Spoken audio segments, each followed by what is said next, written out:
first Sniper Elite was obviously one of the very first sniping games ever. It took off massively in popularity. It really focuses on the strategy of sniping, the mood, the slow pace of sniping. It's a game that we've been very keen to follow up on for a number of years, and it's great to finally have the opportunity to do so now. The game deserved a sequel. It's just very exciting to bring it back.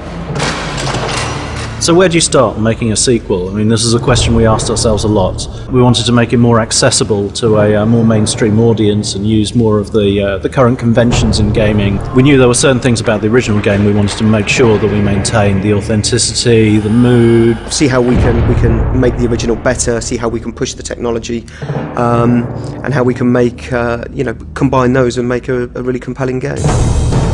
We're set, towards the end of the Second World War in Berlin. It was important that we got that as correct and historically accurate as we could. Martin Pegler has been brought into the project to support the realism. He's an expert in World War II and sniping in particular, and he's been there throughout development to really make sure that everything we do is as authentic as it possibly can be. The role of the sniper, the period we're talking about towards the end of the war, had changed somewhat from being a man whose job was simply to intimidate and terrify. They began very specifically to target officers, NCOs, the other snipers, machine gunners, mortar crews, and so snipers became far more specialist than they had been at the beginning.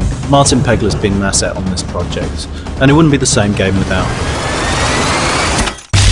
There were a number of design challenges we had to overcome in developing Sniper Elite V2, how to get the right balance of dealing with troops up close and the long-range shots, which are essentially what the core of the game is about. It's a sniping game, it's about long-range shooting. We work with a team of concept artists to make sure we're designing and working up the aesthetic of the areas we want. We need to work with our design team to make sure that there are long shots in there, that there are areas where you can be stealthy. Really just a variety of scenarios where the player can exploit the gameplay to its best and get the most satisfaction from the game. One of the main challenges we faced when making this game was retaining and maximising that sense of freedom for players. We had to ensure that all our level designs and all our mechanics kind of really fed into this sense of freedom to make sure that players have a choice with every encounter of every level. This sense of freedom really feeds into one of the main goals of the project, which was realism. We're trying to recreate a faithful representation of Berlin.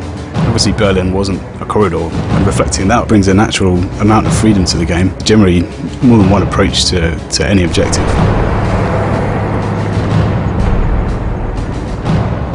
Recreating Berlin is a real challenge. There's a lot of diversity there, which is really exciting for us as an art team.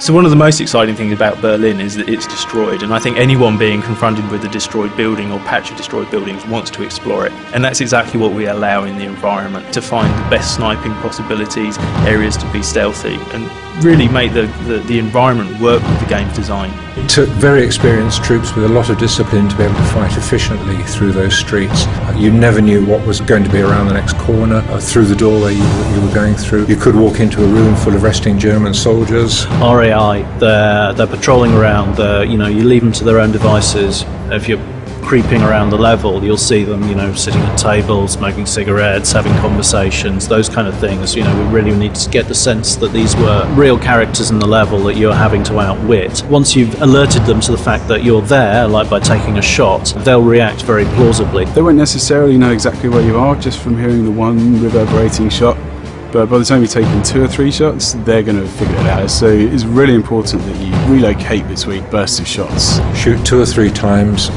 before the enemy have got any idea where you are. You've gone and you've taken up a new position. A single sniper could hold up a platoon or sometimes even a battalion of men by efficient use of his rifle and clever concealment. The street fighting that's portrayed is actually, I think, very realistic. A really unique part of our game is the kill cam. So we have to make sure that whilst the character art is strong, we're even underneath that animating a series of real bones and making sure that they're fitting together correctly, they're moving correctly. We've got tissue, sinew, there are organs in there, the lung is there, the heart is beating. So for us, the kill cam was the main moment at which the game leaves this ultra realism and a lot of fun for us to play around with. We really wanted to capture that idea of riding on the bullet at that speed that it's going. So we went and captured lots of fast vehicles, some planes, some cars.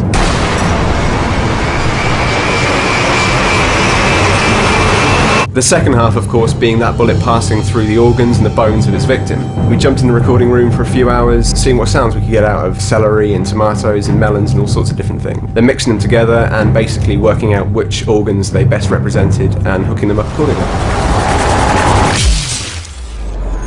Sniper Elite V2 has been a great project to work on. It's great to come back to the franchise after a number of years away from it and be able to do all the things that we weren't able to do before, to bring it to the next level. We've worked really hard to make Sniper Elite the best game it can be. People are going to go ballistic when they see it, and they're going to really enjoy it.